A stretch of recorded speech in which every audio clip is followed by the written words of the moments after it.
Eyes Open News Time. It's 14 minutes after the hour, right here on your premier morning news magazine. I tell you what, folks, City of Alexandria Councilman at Large Roosevelt Johnson was on the show on yesterday because I spent after the show nearly 2 hours right here in the studio entertaining phone calls, people calling up.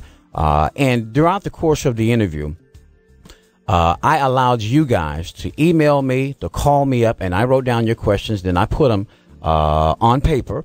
And when Mr. Johnson came in, I asked him those questions.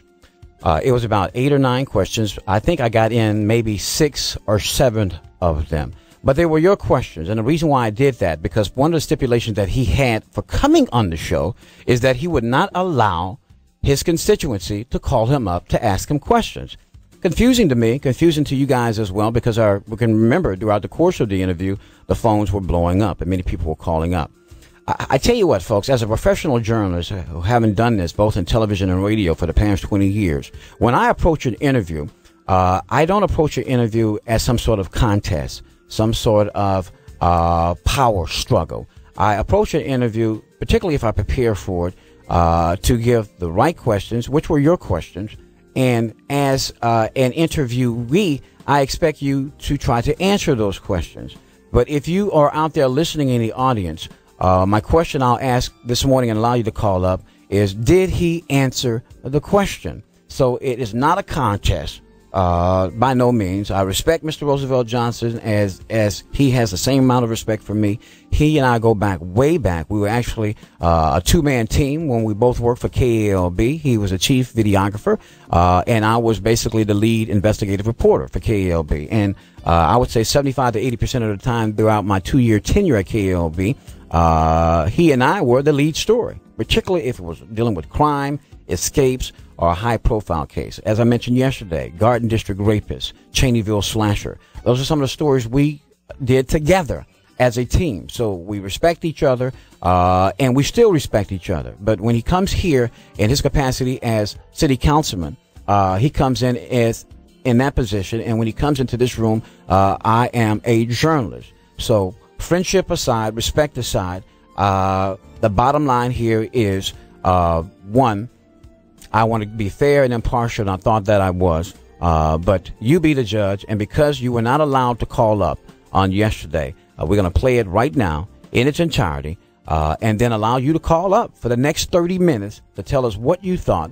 And more importantly, when you are listening to an interview, don't look at it as what the person who is asking the question or who even is answering the question, but did they actually answer the question? And that's what I want you to key in on this morning. 17 minutes after the hour, here's that interview. Good morning.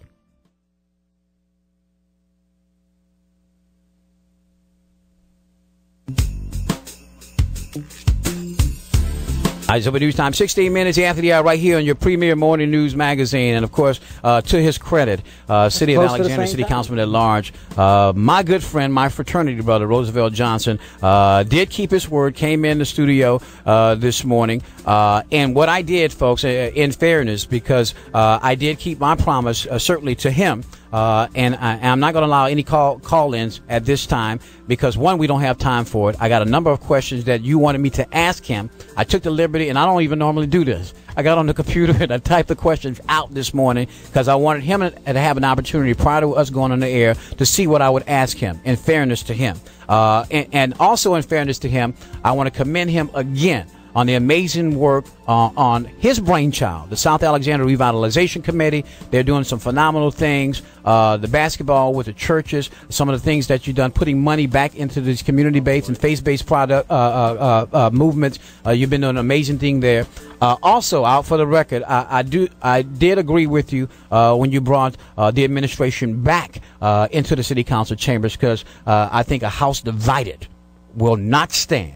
And that's the bottom line there, because you need to be able, if we're going to work together as a city council on a benefit for the people with the administration, they need to be at the bargaining table as well. You can't bargain and negotiate with anybody and move the city forward when they're not in the room, and that wasn't fair. So I commend you on that. So thank you for coming on this morning. It's good to be here, Tony. It's good to be on this show. And one thing I would like to say, I would appreciate the job that you're doing. Thank you. And our community and bringing a message to our community and working to do the best that you can do. I've had a chance to work with you throughout my years of television. We go way back.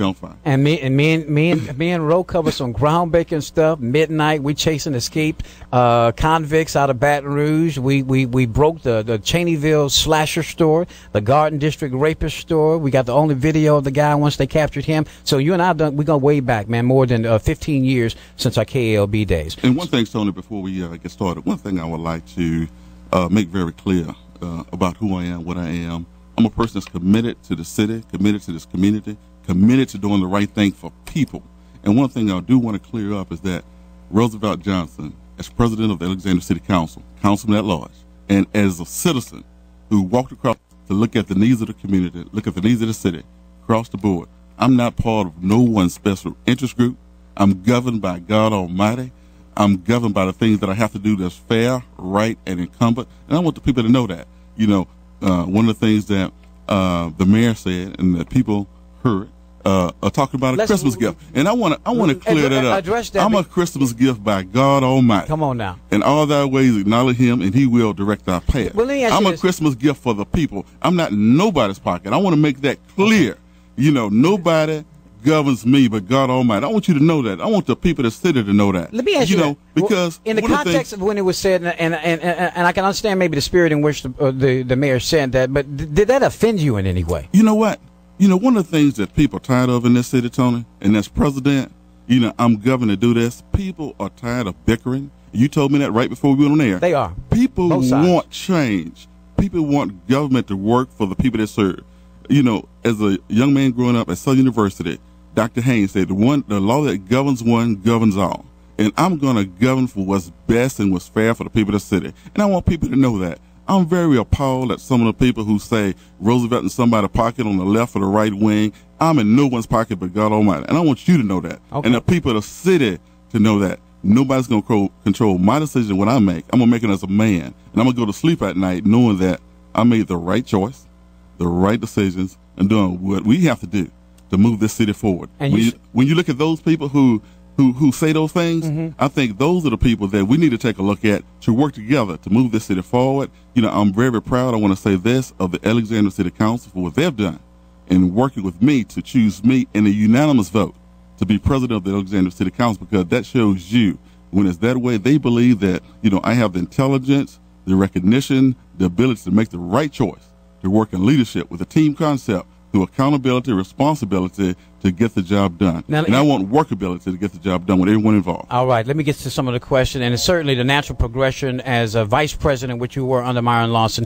is for the vice president to move into the presidency. And I think in the history of Alexandria, there's never been a case in which the vice president didn't move into the presidency. On that note, let me get to some of the questions that the people would have me ask you this morning.